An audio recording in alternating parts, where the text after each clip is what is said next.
Welcome to the 2024 GradFUTURES Forum Graduate Student Professional Development Conference hosted by the Graduate School at Princeton University. My name is Eva Kubu, and I'm the Senior Associate Dean for Professional Development. Thank you for joining us for this fifth year of this annual conference designed to support graduate futures at Princeton and beyond.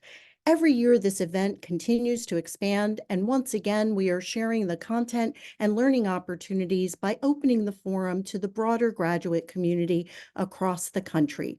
We have more than 170 registrants from close to 80 different institutions registered for this session alone.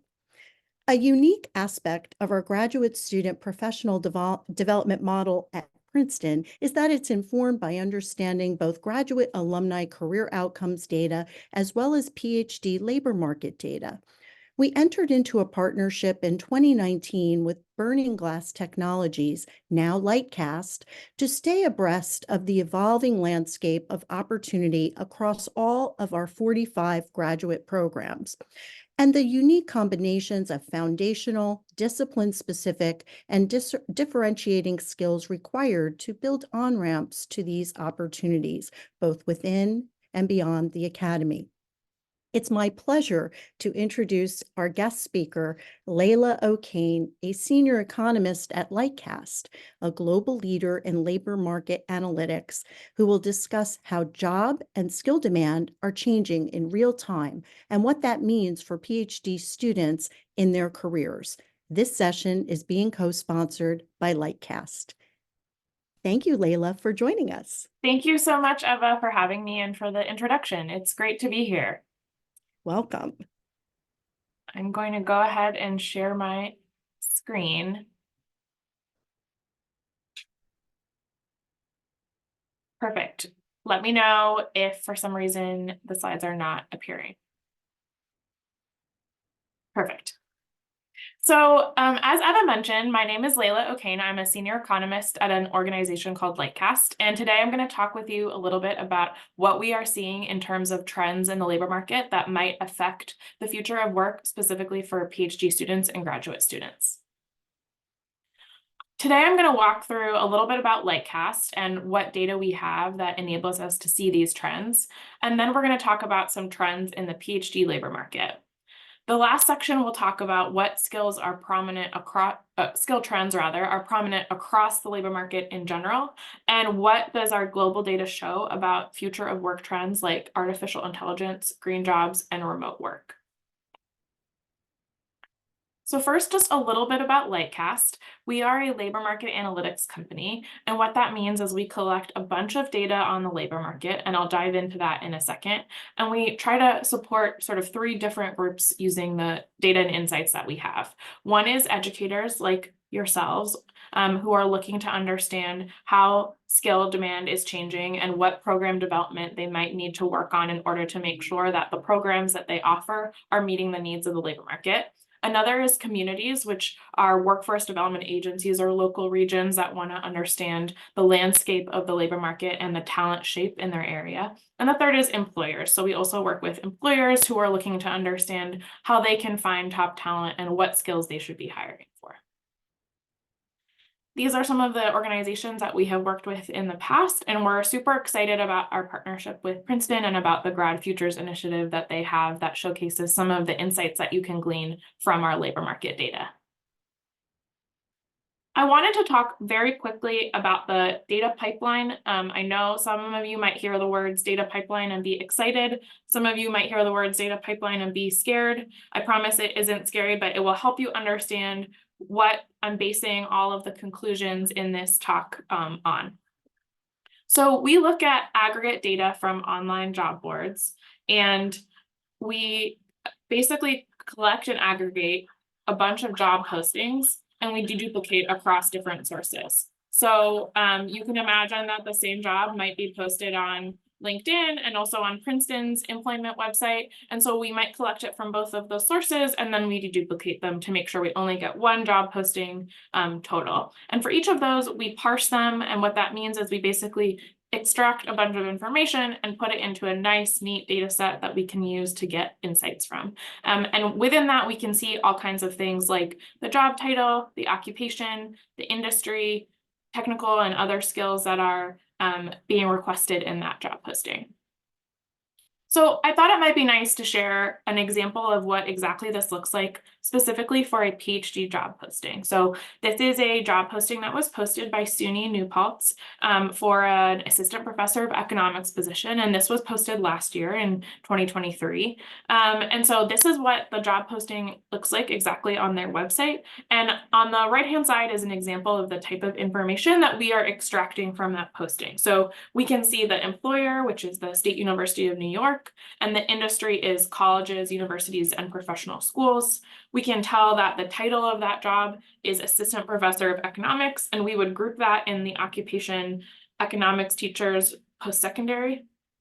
Some of the skills that this job is asking for include research, public finance, econometrics, advising. This is just a subset of all of the skills that we see in this posting, but it gives you an idea of the types of skills that we can essentially extract from that text. And then we can see that the education requirements here are a PhD and specifically a PhD in economics. And so we do this for all of our job postings data. And so we get this really big aggregate picture of what's going on in the labor market. So first, I want to dive into what are the trends that we are seeing specifically in the PhD labor market when we use this data to look across the entire nation. And what we see is that there is really, really high demand for cross-disciplinary skills. So what we did here is we just took all of the job postings in 2023 that required a PhD, and we split them into non-academic postings and academic postings because we wanted to see if there were any differences or what the key skills at each of those sort of sets of employers were looking for. And what we saw is that the really top skills are cross-disciplinary skills. So things like communication, research, leadership, operations, planning, writing. These are all key skills that cut across all kinds of industries and different types of specialties, but are really something that is in high demand in the labor market for all of these employers. I think the other thing that I want to point out here is that sometimes the way in which employers talk about skills are a little bit different, but they are sort of fundamentally very similar. So you can see that management is the second most requested skill for non-academic PhD postings, whereas mentorship is the third most requested skill for academic PhD postings. And those are very similar skills often, management and mentorship. But in academia, what you might think of as management is really more mentorship, where you're trying to mentor somebody in their own career and grow them. Similar idea as management in industry, just different nomenclature that each of those fields use.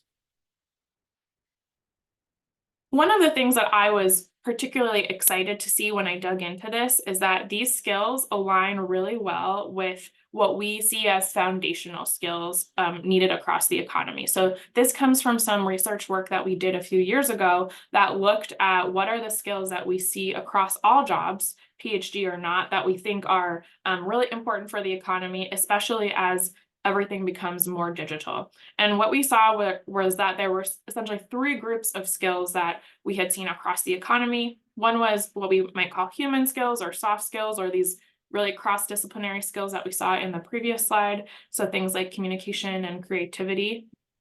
One group was business enabler skills. So that's things like communicating about data or project management, things that enable businesses to work across their teams and make sure that the data is connected to the business process. And so that's a kind of key group of skills that we saw. And then the third is digital building block skills. So things like managing data, analyzing data, computer programming.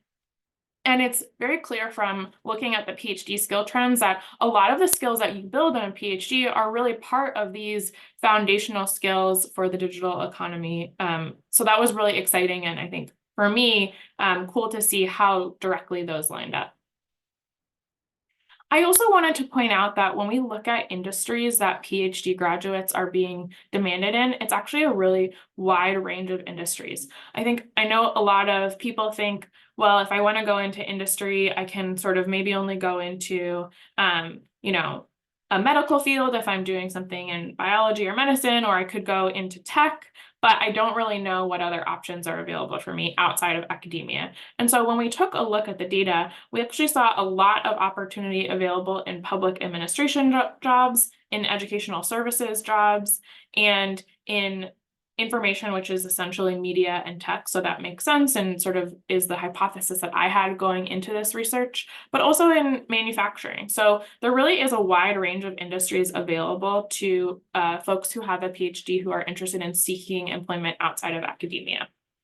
And one thing I want to note here is that we've removed roles for an assistant professor or for a professor. So we tried to look at really outside of that sphere. And you can still see that educational services is really quite high up in this list. And so there are other roles in things like, perhaps ed tech or outside of a sort of traditional academic education space that also wants a PhD education.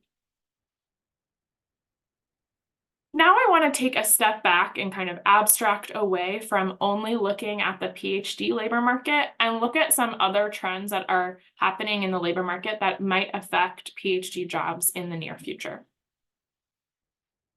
The first point I want to make here is we have done some research that shows that skills have changed substantially within a job in the last 5 years. So here we looked at if I were, let's say, a marketing specialist 5 years ago and still a marketing specialist today, I have learned and changed a ton of skills just in those 5 years, even though I've stayed in the same job and have the same job title. And when we looked across all of the jobs in the database that we have, we saw that on average, across all of those jobs, we saw 37% of the top skills have changed, which is just a really substantial number. So, that's over a quarter of your skills just in 5 years have changed. And in some of the most disrupted jobs, so the jobs where skills were changing the most quickly, that went up to 76% of your top 20 skills. And so this rate of change essentially just means that instead of thinking as skills as the kind of thing that you acquire them and then you use them forever, you should be thinking about sort of a growth and a learning mindset where you're always maybe upskilling, reskilling, adding skills, thinking about how you can, learn new technologies in order to just stay afloat with the same job that you might have had for a while. We took the same concept, so looking at skill change, and we applied it to all of the jobs in our taxonomy. And we wanted to see what are the jobs where skills seem to be changing the most quickly versus jobs where they seem to be relatively stable and they're not seeing a ton of change. And so right at the bottom, you see the job mystery shopper. So mystery shopper in our data hasn't really changed at all in terms of the skill it requires. And it goes up from there. So musicians, cooks, physicians, those are all jobs that really haven't changed a ton. I think for me, physician was a little bit surprising, and I'm sure that skills underlying some of the ways that physicians diagnose things have changed, but a lot of the major skills really haven't. And as you move up this disruption index, you get into things like chief executive officer in the middle, which, they need to stay really on top of big fundamental trends. And sometimes that can mean that they have to learn a lot of new skills quite quickly on the job in order for them to sort of understand what's going on in the economy as a whole. Talent acquisition and recruiting managers. So, the skills that jobs needs are changing, and therefore talent acquisition managers need to be able to understand those changes and keep on top of that. And so we've also seen sort of a ton of change there. All the way up to data engineer. So data engineer was the job that we saw had the most changes in terms of skills and was just changing really rapidly as new technologies were being developed. Across this skill disruption index, we found that there were 4 big trends driving a lot of these skill changes. And so I'm going to go over those 4 big trends now that we're seeing sort of across the whole economy. The first trend is digital skills in non-digital occupations. So as the economy in general has become more digitally enabled, we see that there's a growth of these digital skills in jobs that didn't really used to be so digitally focused. So one of the examples that we show here is an advertising sales representative now needs to have a really good understanding of digital advertising, of how to use Salesforce or other CRM software in order to sort of perform their job at a basic level. And so there has been this digitalization trend across many jobs that you maybe wouldn't have thought of as really digitally enabled. The second trend that we saw across the economy is sort of the other side of that coin, right? So we saw a lot of growth in what we would think of as soft skills, human skills in digital jobs. So someone like a mobile application developer are now also focusing a lot on teamwork, communication, and problem solving, and not just their core development work.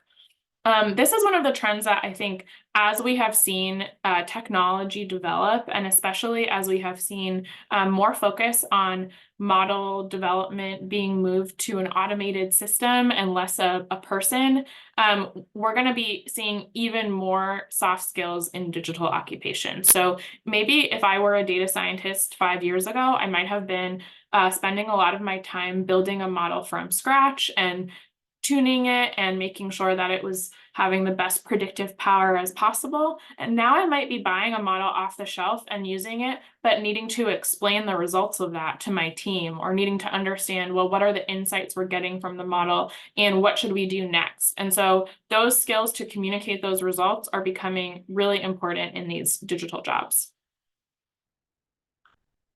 The third trend that we're seeing is visual communication, or what I might call data visualization. So across a lot of roles, we have been really inundated with data. I am inundating you with data right now as we speak. And in order for people to really understand that, a lot of roles have taken on a much higher focus on visual communication of all of that data. So for example, we saw that an actuary really has to know now things like Python, or a business intelligence tool like Power BI or Tableau, in order to be able to communicate the results of all of that data analysis effectively across a wide range of stakeholders.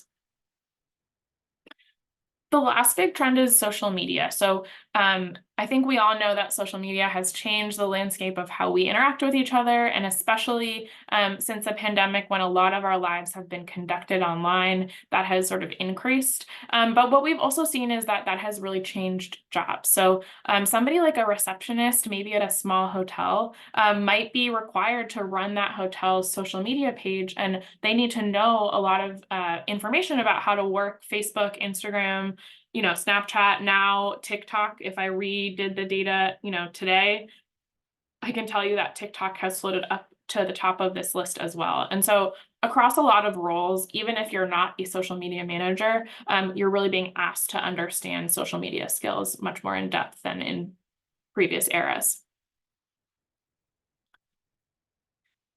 I also wanted to talk a little bit more about what I would call future of work trends that we see changing a lot of jobs across the economy, and how these might be particularly relevant to the PhD labor market. So I'm going to talk you through some high-level statistics that we see about artificial intelligence, about green jobs, and then remote work as well.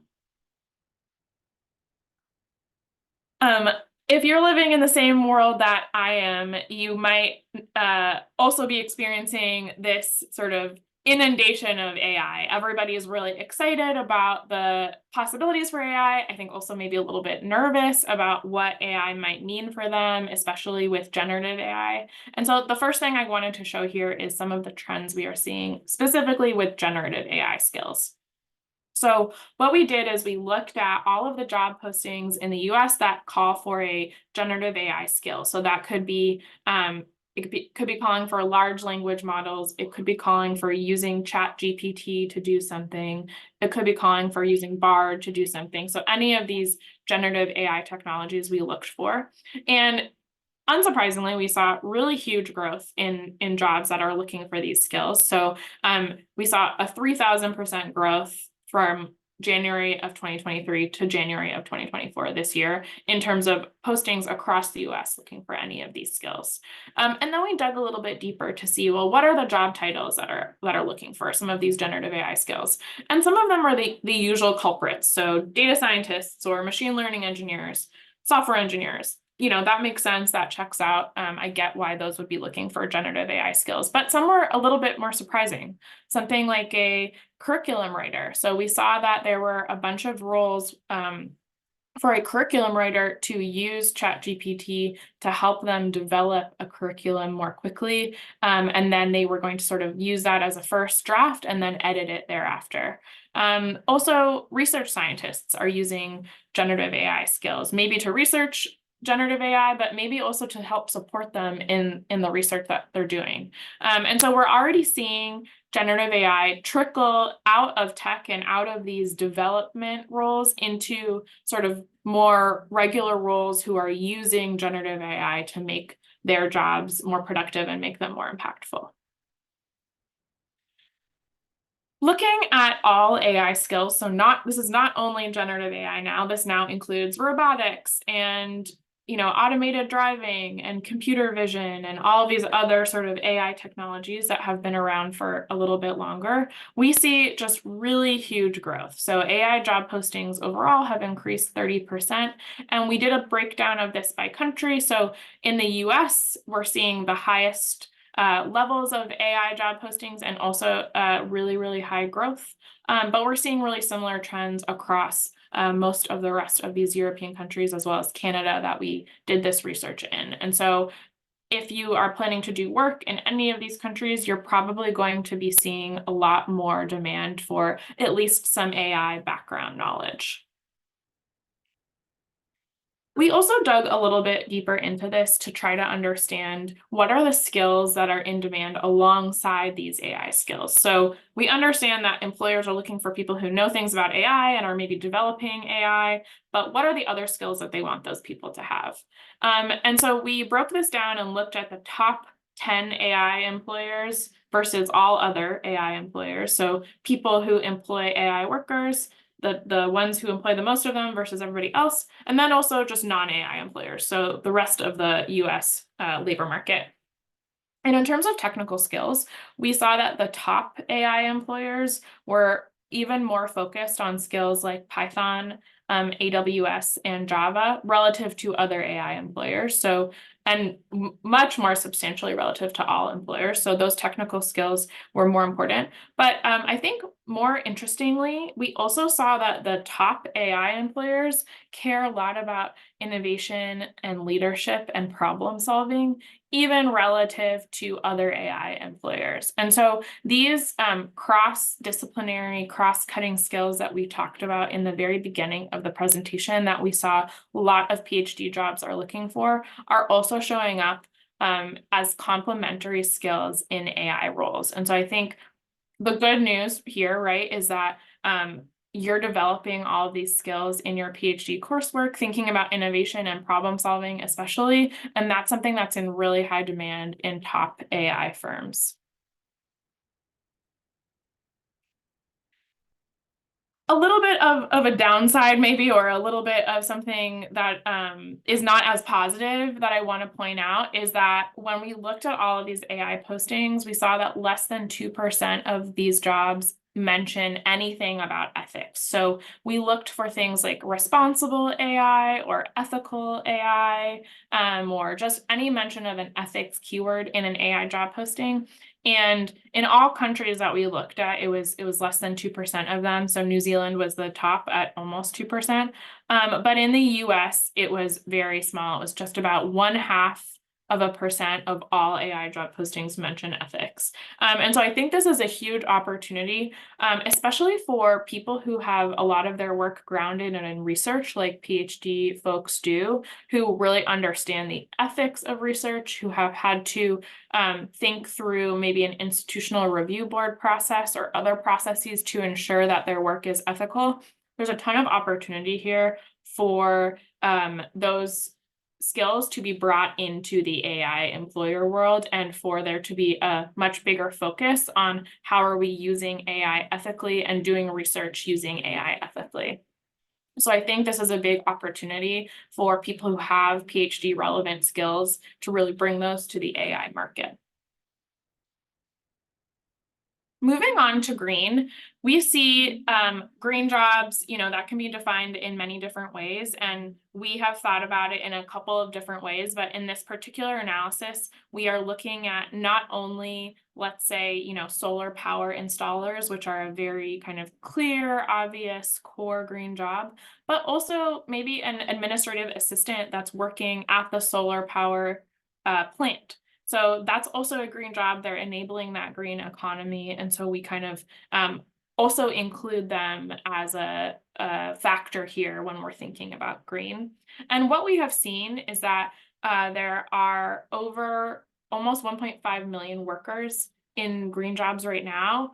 But we think based on the way that the economy has been moving and what we see in the labor market, there are almost 52 million potential green workers. And so there's a really huge potential here as companies that are focused on this continue to innovate in new green technologies, but also as sort of regular companies think about their own environmental impact and start to kind of demand more green technologies from the rest of the labor market.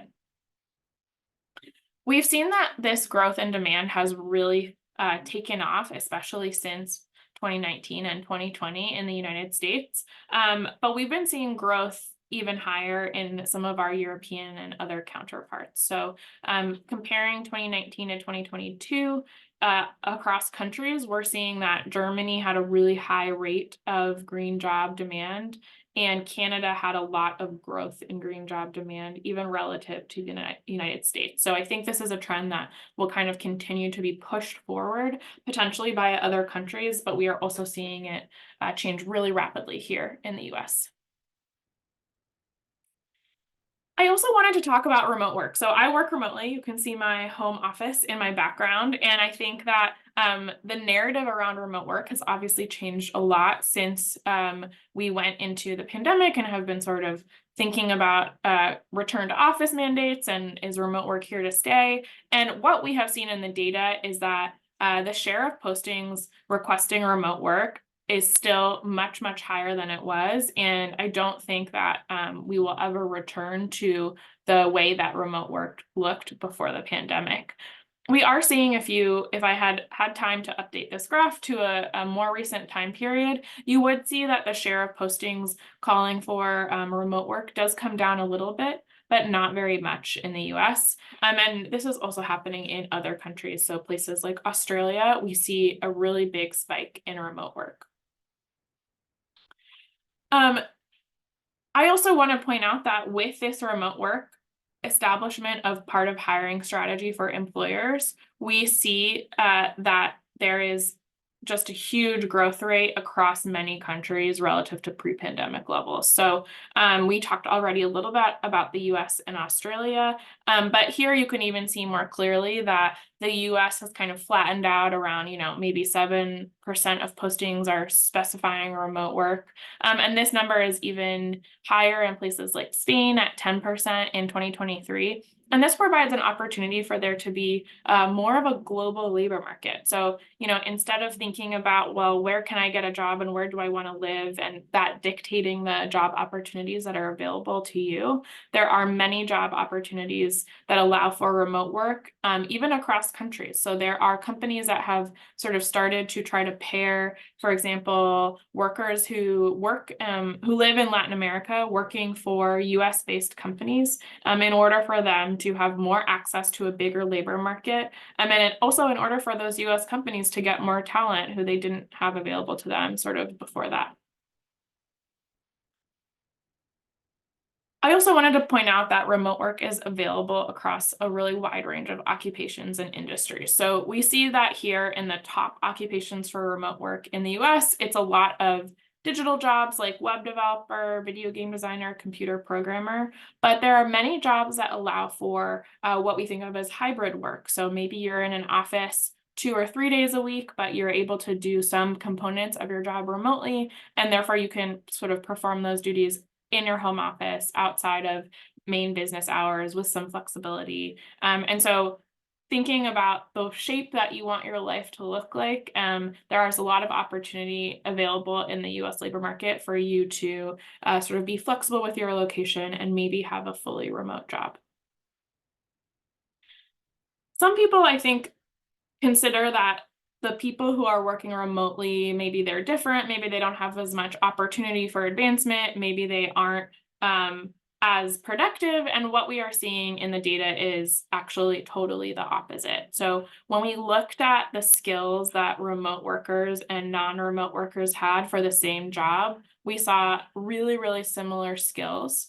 And we just saw some additional skills that were needed for remote that sort of enabled that remote work. So things like maybe you need to know Zoom because you're working remotely and you need to be able to use that technology. Maybe you need to be better at working with LinkedIn or Amazon Web Services or other sort of software tools that enable your remote work. And so really skills similar across those two sort of groups of workers. And what we also saw is that education levels for remote workers were on average higher relative to non-remote workers. So in general, there are more people with doctorate's degrees who are remote workers than people who are not remote workers who have a doctorate's degree proportionally. So that was also interesting, and I think means that there is, again, a lot of opportunity for remote work for people who have a PhD if they so choose.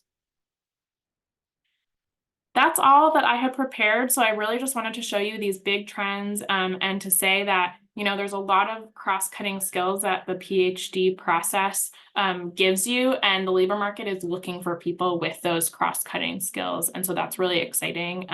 And I hope that you found this insightful.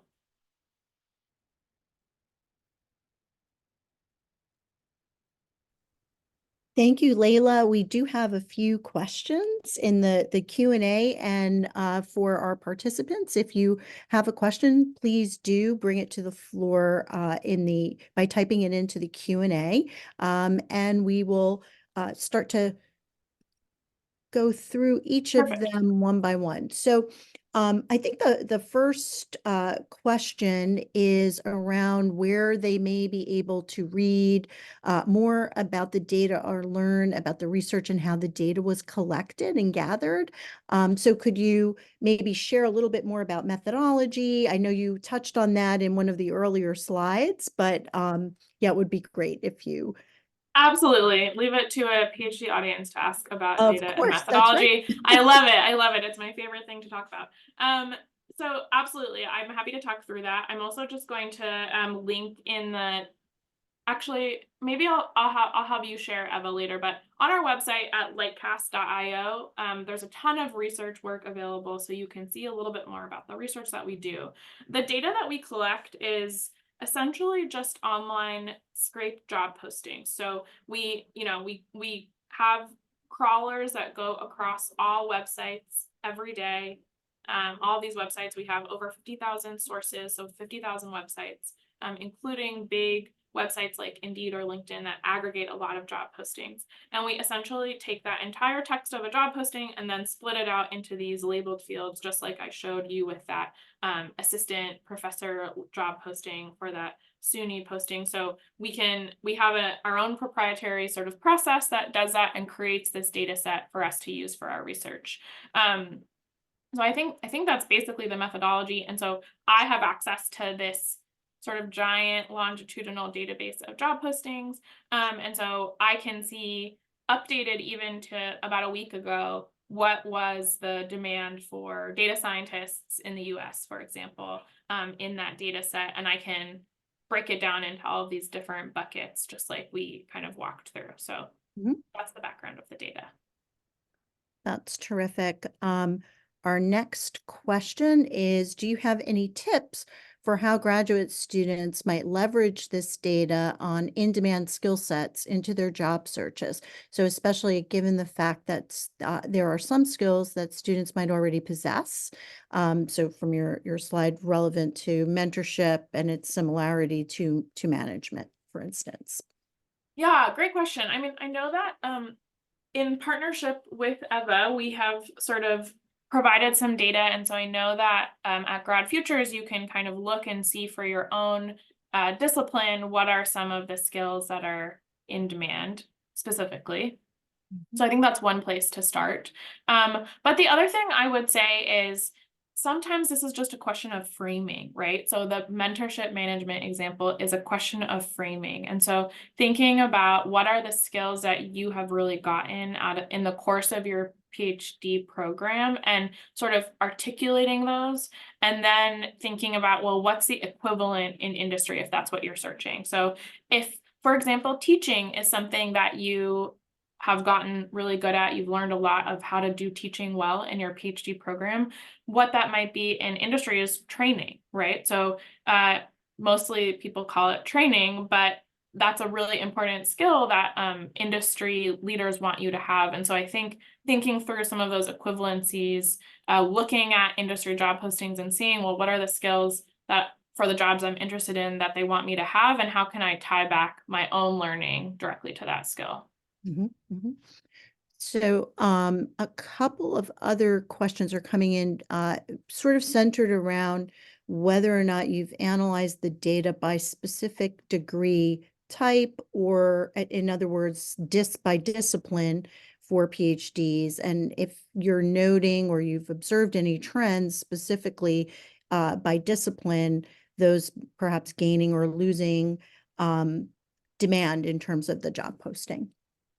Um, I have not looked specifically by discipline. I think we definitely could, so the data could support that. And if that was something that people were interested in, then I think that that's definitely an option using our data. But I haven't looked specifically by discipline. I will say that I think the overall trends that I presented today are affecting kind of all disciplines. So it's not that, oh, if you're in a STEM field, none of these skill trends are going to affect you and everything is the same. I think across all disciplines, we are seeing these pushes for more data visualization skills, this like innovation, leadership, sort of these cross-disciplinary skills being really important, especially as AI continues to sort of change technologies. I think it's not so much what technology you know, but how good are you at learning a new one, and how good are you at sort of stakeholder management around that technology, and explaining why something is important to use and why you get insights from a specific data set. So those types of things, I think, and having sort of a learning mindset are the things that are most important to really kind of push through maybe short-term trends. But I haven't seen a trend that is showing, this discipline is going by the wayside, or this discipline is way more important than others. I think all of these disciplines have something to offer the labor market, and it's really more about kind of finding what that is. Mhm, mhm.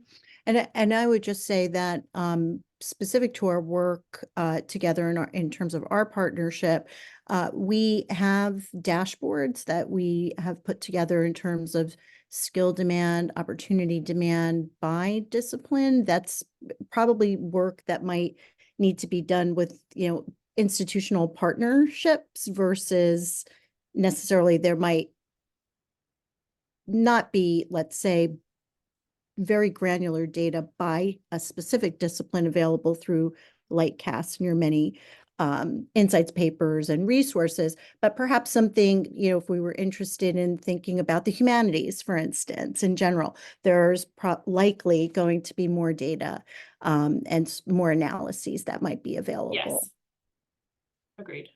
And is that something that, again, individuals could find on the Lightcast? Yes, on our website? website. So if you go to the website, under resources, there's a research page, and then there's also a ton of blogs and webinars that we've done in the past that touch upon many of these topics that I think could be useful. Mhm.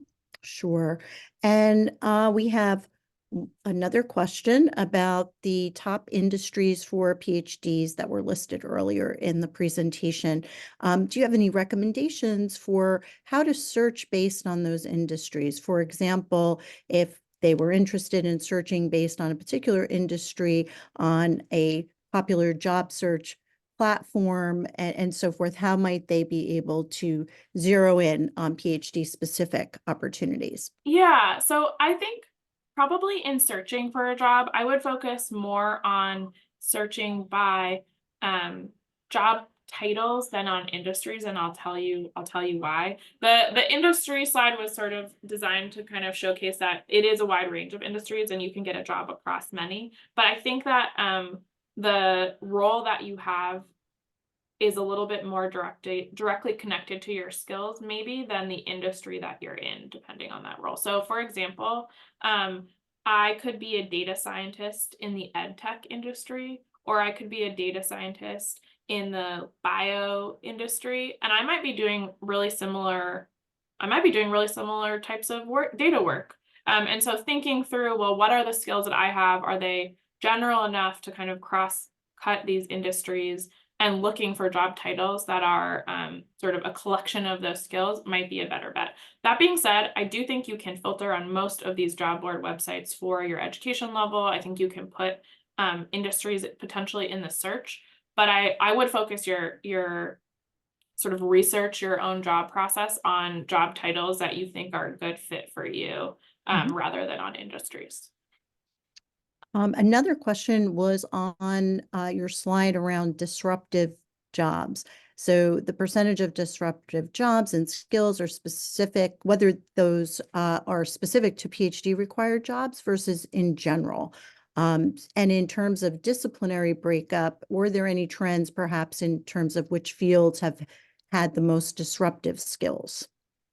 So that side was in general, not focused specifically on PhD jobs, which is why you saw something like cook show up as not very disrupted, also not a PhD job, right? So that was sort of an overall trend. But those 4 big trends we are seeing across PhD jobs. I don't think that means that any one discipline is more disrupted. I think you can use those skill trends across any discipline. So for example, we talked about data visualization, and you might think to yourself, well, I'm in the humanities, maybe I'm not as good at data visualization as some of my STEM colleagues who work with a lot of quantitative data all the time. But I actually don't think that that's true. A lot of humanities work does a lot of data visualization, things like looking at maps or looking at art and understanding, differences in an art history sort of context or something like that. And so I think once again, it's about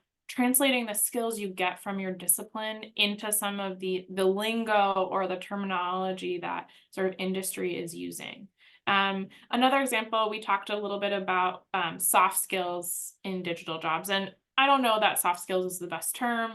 We've called them many things in the past: human skills, I like 21st to say century foundational. skills, foundational skills, all of these things. But that's not specific to any one discipline, but we are seeing that just across the whole economy becoming really important. So again, leveraging the skills you get in your own discipline is important. But I think one of the big differences I have found between maybe academia and the labor market is that, majors and jobs don't line up one-to-one. So it's not that if you're in this discipline, you necessarily get a job that says that discipline in the job title. Like if you are an art historian in your PhD, you might become an art historian if you get a professor job, but you might become a curator or, something else that doesn't have that title. And so I think it's about trying to understand what is the landscape of the industry jobs that are available to you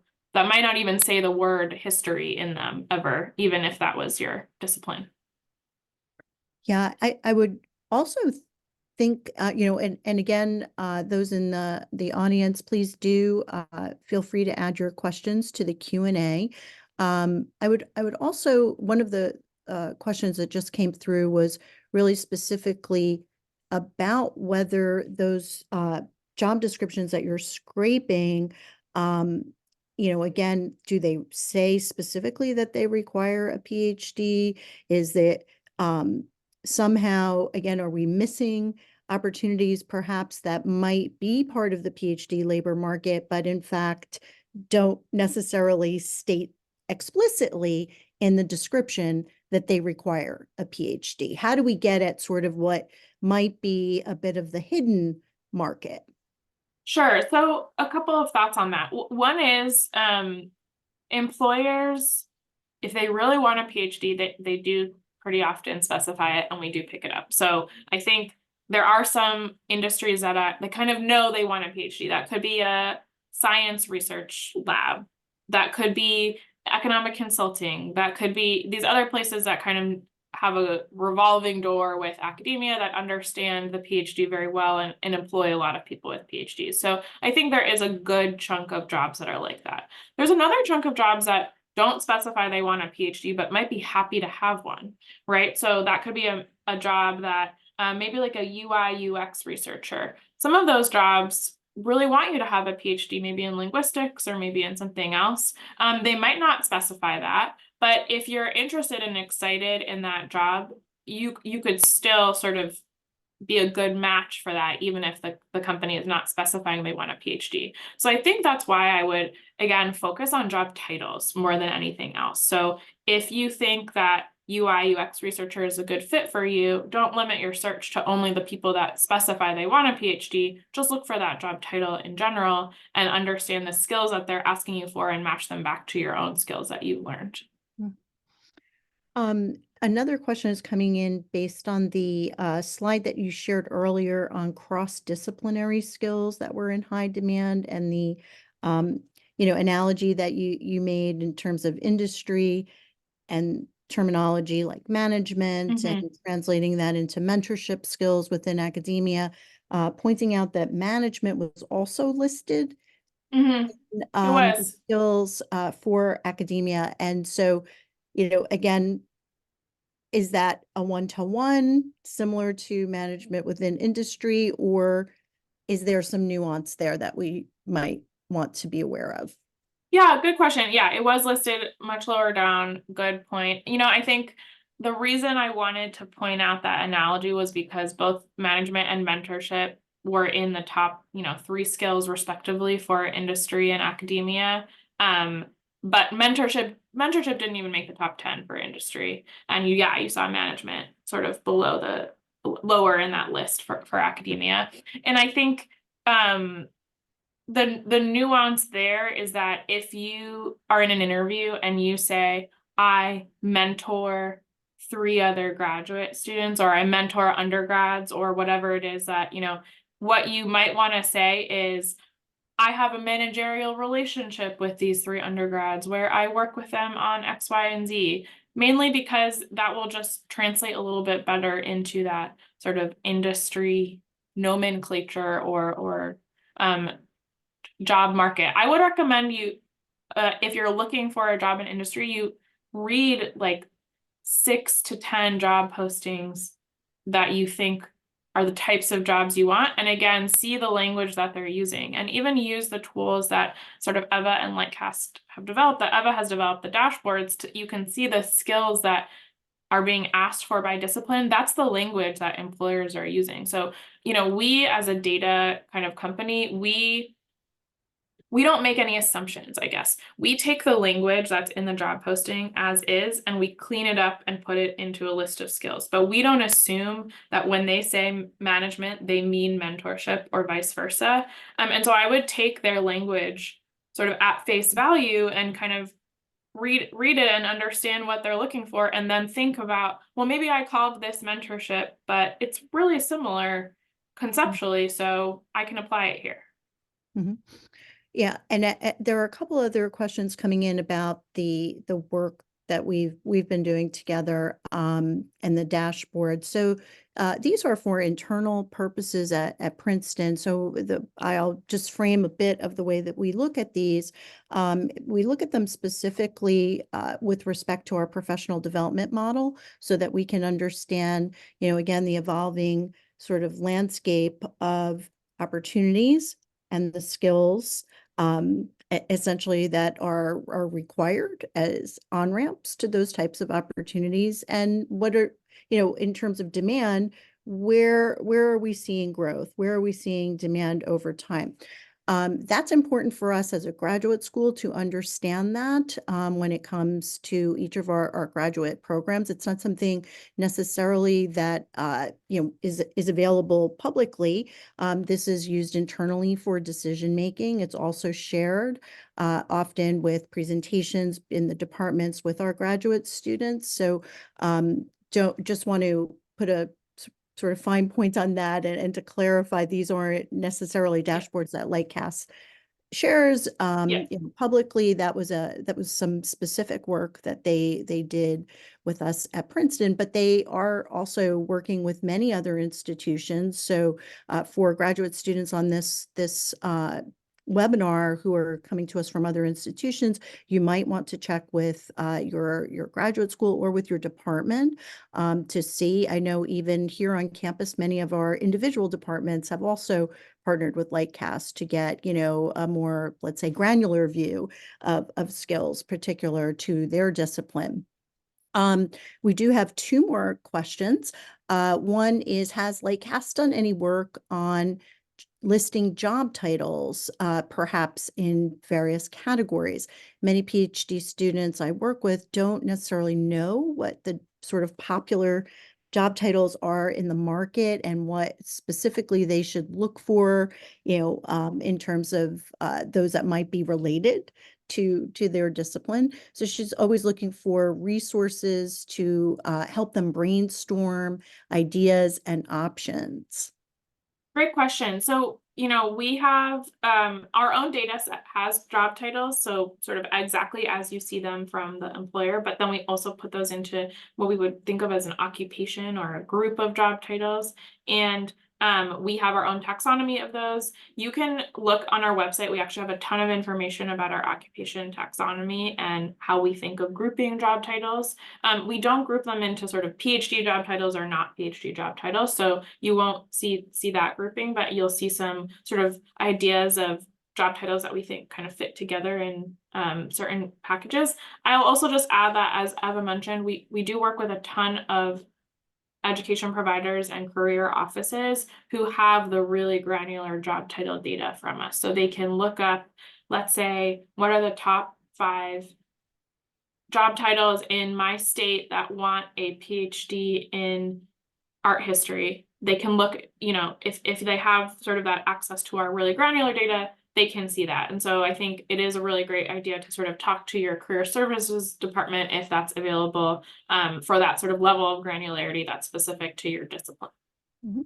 Or for institutions perhaps that have professional development teams at their graduate institutions, they can also seek out that data there. Another Yes. lens to apply to this is career outcomes, alumni career outcomes data. So Yes. almost nearly every institution will have career outcomes data for their PhD alums.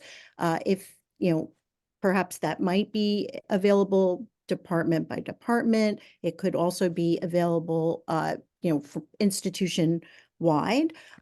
So at Princeton, we have on our Princeton Graduate School website, you can see long-term career outcomes data that, sort of looks at all of our programs combined and then breaks that down also by divisions. So academic divisions like the humanities, the social sciences, engineering, and the natural sciences. So another, way to approach this is, let's say you're at an institution that perhaps doesn't have labor market data or isn't necessarily partnered with a firm like Lightcast, would be to seek out the alumni career outcomes data. And again, do an analysis of the various industries. You can also look at job titles, standard occupational codes, and so forth. And doing some research using perhaps the Bureau of Labor Statistics or the Occupational Outlook Handbook, really popular sites where you can gather some additional information about skills, types of training, projected growth for particular professions and industry demand. That might be another, again, alternative resource that some may find very helpful.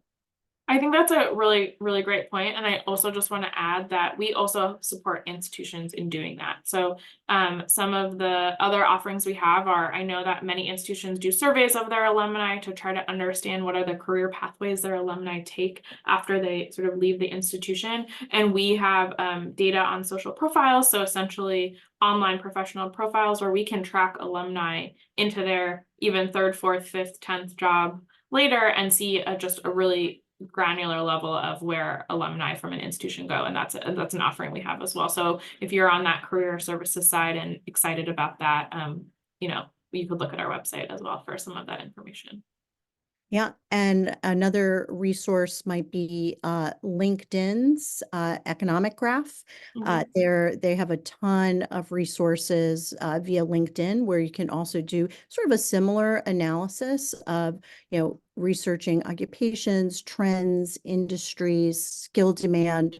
That is also available via LinkedIn. I think that brings us to our last Q&A question. Great. I guess, Layla, just one, maybe final question about those sort of four big trends that you mentioned. Any insights, or does Lightcast have any insights specifically about experiential opportunities? So I know most of what you're looking at are full-time jobs and job demand. Have they done any analyses on internships or other types Yeah. of experiential fellowships? So we have a pretty recent paper on apprenticeships that we did last year, looking at jobs that have apprenticeships and other jobs that we kind of thought would be maybe ripe for an apprenticeship type model that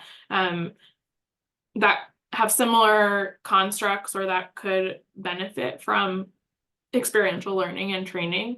And then I think we have done a little bit of work on internships, but kind of as you mentioned, that makes up a sort of smaller portion of our data overall, and so we don't often dive deeply into it. The other thing I think is that internships are a little bit less likely to be posted online. They can often come through a little bit more of an informal market, like a word of mouth, or maybe a small, internal referral system. Like this internship is only available to this small group of people, and so sometimes they just are less likely to show up in our data at all. But we do have data on those, and when you kind of drill into the data at its most granular, you can see internships separately if you want. You can see part-time jobs separately if you want, so you can kind of understand the differences there too. Wonderful. We have one more question, and then I think we All will right, let's do wrap it. up. Should students in non-tech fields focus more on developing or strengthening their foundational skills, or should they devote more time to upskilling in digital skills, visual communication tools that they might not need in their research? Great question. Hard question. The real answer is it depends, but I'll give you the longer answer, which is if it were me and I was in a non-technical field, I would again look at the jobs that you might want, right? It doesn't matter what skills you develop in your PhD if they're not being developed for a job that you really want. So take a look at those jobs and see what skills they ask for. And if you see that all of them are asking for this one technical skill that you don't have, then upskill in it. But if you see that that's not really something that they are excited about or that those jobs are looking for, then I would not only strengthen your foundational skills, but think of how you can market yourself, right? Like it's not only about having a skill, it's about demonstrating that you have that skill. And so think of ways that you can use your research background to show that you have really good project management or really good stakeholder management if you're working with, a bunch of different co-authors or whatever it is. Work on sort of creating that narrative to link the skills you have to the skills in the job posting. I think that's the perfect way to close us out. Layla, Perfect. thank you so much.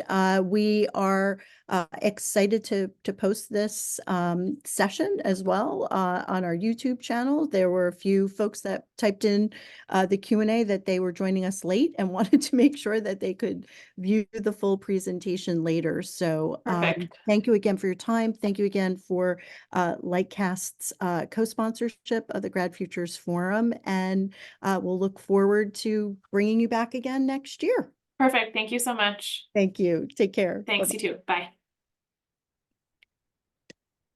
Coming up next for the Grad Futures Forum later today, we will have a From Princeton to Policy panel coming up at 5 p.m. this afternoon. You can see we have many alums from different disciplines that will be represented and will be sharing more about their careers in policy.